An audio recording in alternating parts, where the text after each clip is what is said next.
So then, as promised, finally it's here, my entire Kate Bush vinyl collection.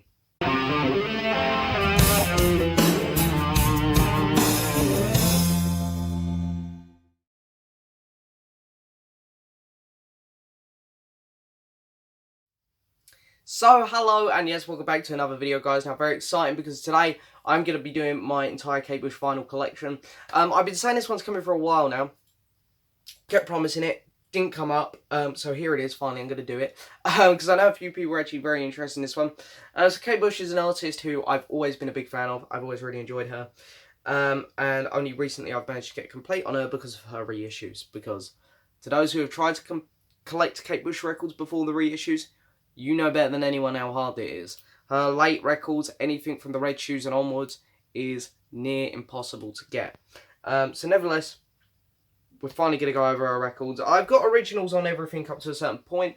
So for those of you who only like your originals, don't worry, they're going to be here. But for the late albums, I have gone with reissues because I don't want to spend that kind of money on records. But nevertheless, we'll just dive straight in, shall we? So first up, we got her debut album. This is The Kick Inside. I love this cover. I love this album. This is a fantastic record. Not only does it just have Wuthering Heights on here, which is, you know, a fantastic song. There are just so many other good songs on here. The saxophone song is one which I personally really enjoy. The actual track, The Kick Inside, is fantastic. What else we got on here? Oh To Be In Love is a really good song as well. There's not really much show here. This is just no gatefold. It's just your bog standard record. But as I say, I love this record. I love this cover. This is a fantastic debut album. One of the best debut albums, actually, I'd say. Okay, I'm going to take this one out because this is a gatefold. So the next album up is Lionheart. Again, I love the cover. And you know what I like about this record is, if you don't like this cover, because some people don't, you can just flip it around and boom, you got another cover there, where she looks like she's nearly naked. So I'm sure people who are into that are going to love it. Yeah, this is also a very good record. I really enjoy this. It's gatefold, which is nice. Like the pictures in here.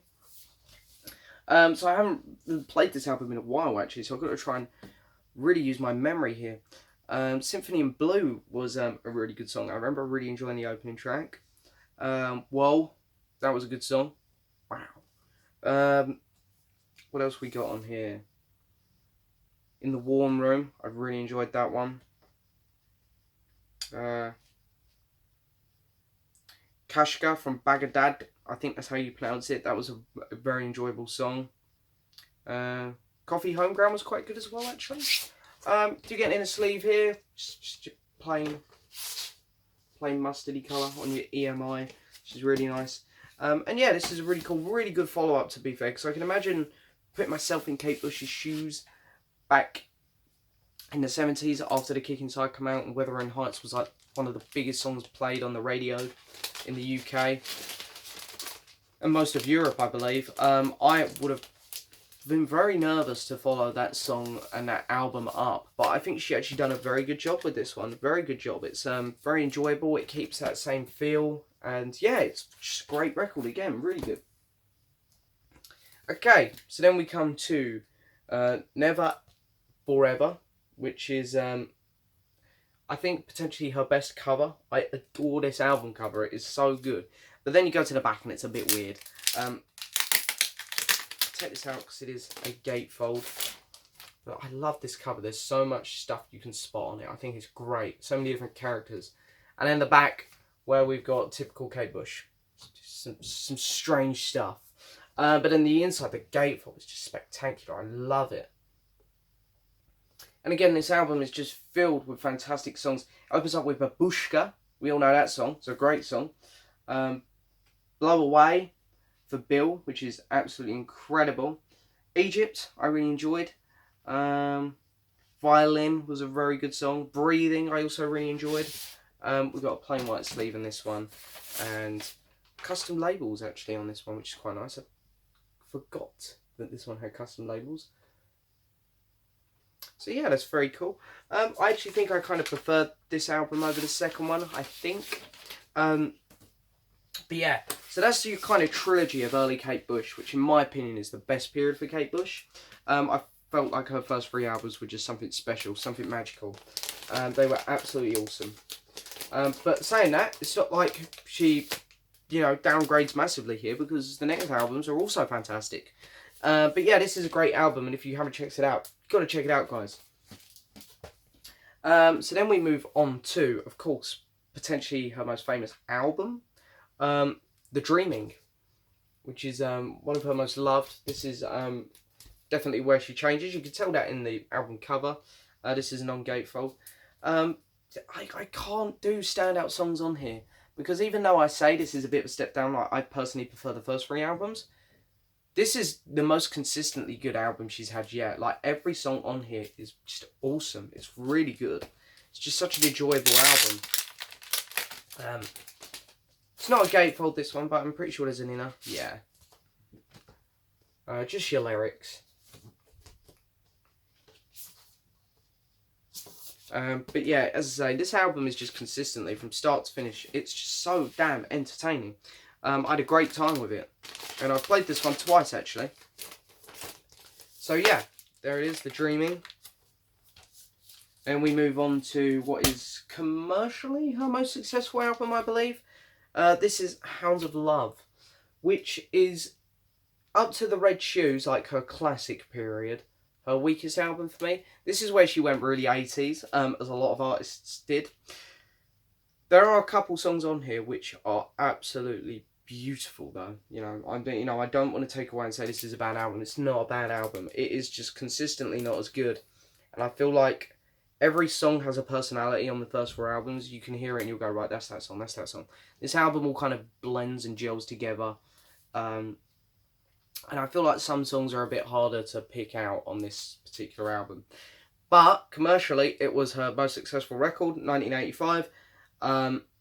It has a very, at the time, modern sound to it. And yeah, it's still a very special record. There's still some really good stuff on here. Running Up That Hill, of course. Deal With God is a fantastic song. Hounds of Love is really good. And Dream of Sheep was quite good. I enjoyed that.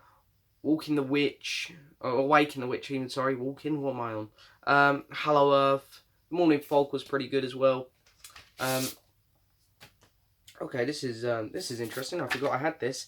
Oh, this is very interesting.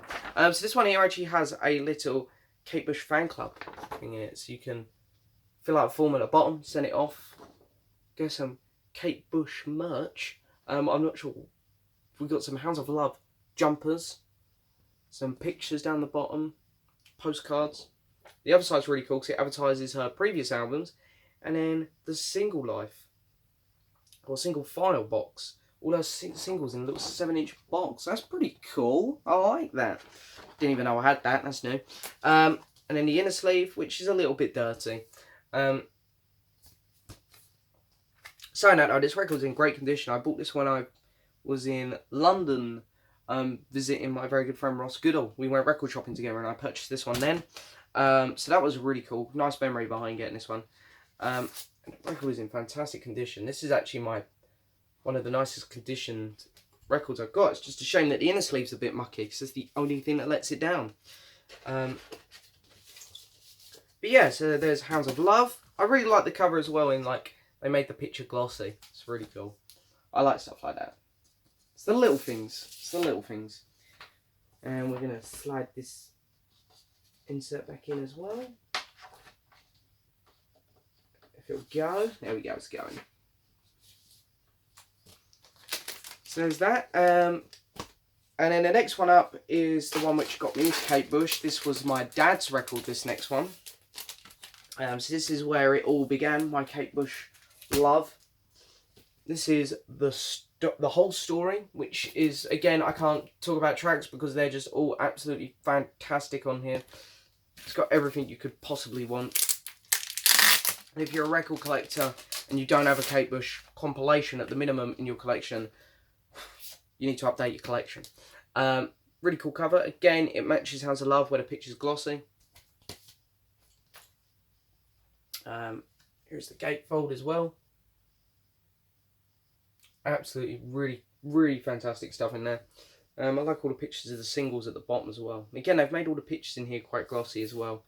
It's a really, really nice set. I like this picture of her when she's live. She's done some really interesting live performances as well. I feel like I should add. Then yeah, there's the record. Not much to it. But yeah, this is probably one of the most played records in my collection, actually, I must say. I played this one a lot. So thank you to my dad for letting me steal it from his collection. To be fair, his collection was just sitting in a box downstairs. So at least it's getting some life brought back into it. Okay, this is when we move on to originals, because from here on, I mean, the next album up isn't that hard to get an original of, but it's always just dirty and filthy because of its age and because it's a black cover. So I did go with a repress on this. And I think, even though her first 3 albums for me is her best period, I think this is her best album. This is the Sensual World, which I think is a breathtaking album. From start to finish, I adored it. This is a near perfect album for me. Incredible. If you haven't heard it, you need to pick it up. I bought this in a HMV, as you can tell by the sticker. And of course, all the reissues have these huge stickers on, which you'll see very soon. I can't remember whether it came with its own inner sleeve. Yes, it did. So, just lyrics. Just lyrics. And of course, she's got this new record label, so all of the reissues have record labels like this. This is, I forget what she calls it, the Fish People. So all the record labels are going to look like this. So there's not really much to show, so excuse me if I don't pull out all the records to show you guys, because to be honest, they're kind of boring. But nevertheless, I think this is my favourite Kate Bush record. I do absolutely adore it. It's fantastic. Okay, slide that one back in. And then next up we have what is, in my opinion, this is going to be very controversial. So don't shoot me down if I offend you here too much. The last great Kate Bush album. And this is the last one which I really, really enjoyed. And this is The Red Shoes. I used to have a Russian pressing of this, which I'm sure you guys can remember from one of my vinyl updates. Because it was very impressive to get it at the time, because it was before these reissues come out. But I did sell that recently because it looked so silly and out of place in my collection. Because I had like a reissue before it, reissues after it looked kind of weird in the middle. So I swapped it in for this repress. And yeah, again, this is a really, really fun album, really good. It's a double LP, and we just got plain black inner sleeves in this one. And there's no book with this one either. Because as you'll see with the next 3, there's books with them, which is cool. Because they're not as good albums, for me, so it's nice to get some books with them. But yeah, this was a fantastic, really, really good record. And as I say, the last Kate Bush record I really enjoyed. That is, unless, hey Kate, if you're watching, maybe put another record out. Just saying, it's been a while. This was one of the most disappointing albums I ever heard, because people had told me this was a really good record. I've had quite a few people comment on my videos when I'd show a Kate Bush record. They're like, have you heard Ariel yet? Ariel. So I got it for Christmas. I kind of feel bad here because it was a present from my parents. But, you know, I was expecting something great. Yet again, Mum and Dad, thank you so much. I love the cover to it. I love the artwork. But there's kind of 2 versions to this album. You got the first record, which is Sea of Honey, and then the second record, which is Sky of Honey. Sky of Honey was really good, actually. I did really enjoy that. Sea of Honey I found very dreary, very long, very washed out, even overproduced at times. And yeah, it was the wrong record to open with. I feel like if record 1, if they'd swapped the 2 sides around, it would have been better, because the album wouldn't have lost me as quickly. But yeah, I still think it's not a bad album, this one, it's not, but it's very disappointing for me. But you get a huge book with it, so all is forgiven.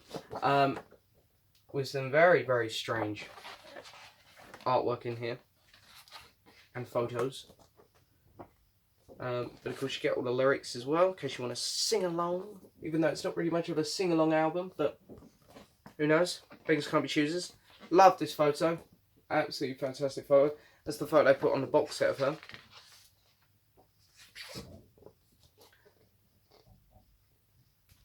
And really nice artwork there. Oh, Pigeons. Gotta love a pigeon. So I'm guessing like maybe each one of these photos is meant to represent the songs behind it as well, maybe. Yeah, this is not weird at all. And nearly there.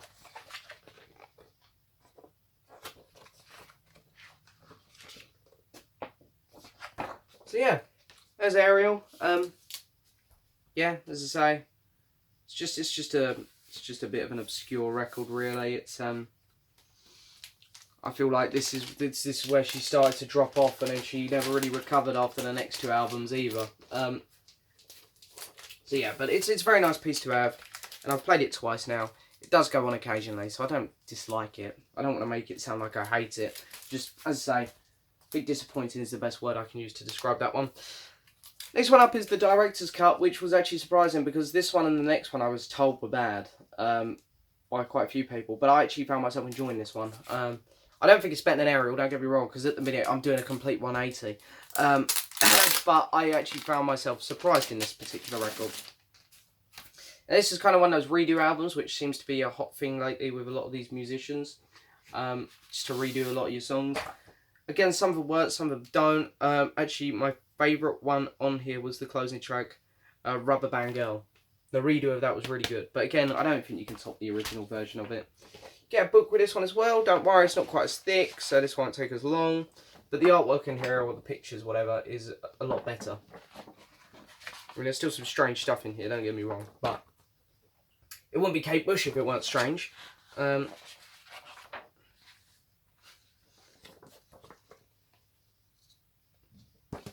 So yeah, there's some... Again, you've got the lyrics if you want to sing along. I guess a couple of these you could sing along to. It's a little bit more joyful. We got this guy in the fish head who's just popping up in every photo. Here he is again. He's got the front stage in this one. It's just him.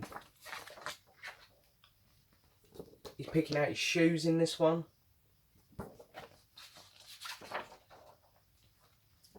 Coming out of band practice in this one.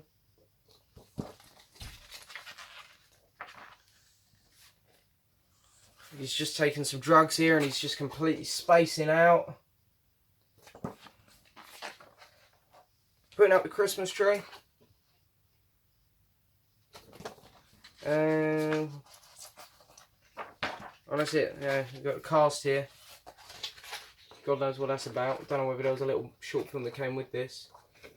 And there's Kate Bush again looking over her masterpiece. Pair of scissors.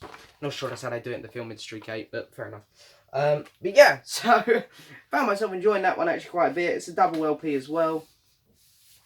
It's not great, but I think everyone had told me it wasn't great. Everyone told me it's pretty bad, and I found myself enjoying it. I think the expectations were low. It was the complete opposite of Ariel. Next one up is one which I was really excited to hear because this was, my parents got me this as well for Christmas. This was my Christmas present from them this year. It was Ariel on this. Really looking forward to hearing this because it's a Christmassy album, it's wintry. I was told this album weren't great. I was like, you know what, I'm going to just hopefully enjoy it. You know what, it wasn't great. I generally didn't like this album. This is the one Kate Bush album which I do think is bad. Some people really like it. The artsy-fartsy people out there really seem to enjoy it. I don't get it. It's just, there's not much going on here at all. It literally was sending me to sleep. It was so hard to get through. It's so long as well, considering there's only 7 tracks on it, I think. Yep, 7 tracks. And it's just so long. Nothing happens. None of the songs go anywhere. It's just dreary and boring. But nevertheless, all is forgiven because there's a book. I think there's a book anyway. Where's it gone? Oh, where it is. And again, no inner sleeves here with this one. I remember the artwork being quite nice in here again, though. Oh, look, he's back! They've frozen him. Fishman. So, yeah, it's, you know, again, I think each one of these pictures is trying to represent a song. But, oh, there's the cover. It's quite a nice cover, actually, I must say. I like it. Again, these albums are just, the records themselves are so nice to own. They're such beautiful copies. The remastering on these as well. Anyone who complains about the remastering job on these is just an idiot because they sound absolutely incredible. Absolutely fantastic. It's just a shame about the music on these last couple records because I didn't find them too enjoyable to listen to. I mean, they were okay. As I say, Red Shoes was really enjoyable. Aerial I found disappointing. Director's Cut was okay, and this one I thought was just bad. But nevertheless, they are nice records to own. Love my Kate Bush. Fantastic musician, one of the best. One of the most important. But yeah, that's her last album as well. That's from 2011, I think. It only has the remastered date, of course. So if I got it wrong, I look like an idiot. Cheers, Kate Bush. But nevertheless, there it is. Kate Bush, my vinyl collection. I wouldn't mind the live box set, but it's a bit pricey. And also there is, of course, the box set to come out with these with like some unreleased stuff. Maybe I'll pick the live box set up, probably, at some point. But nevertheless, that is my Kate Bush collection, guys. I hope you've enjoyed it as always. Don't forget to hit that subscribe button, like the video, leave a message, and I'll see you guys next time for another video. Bye-bye.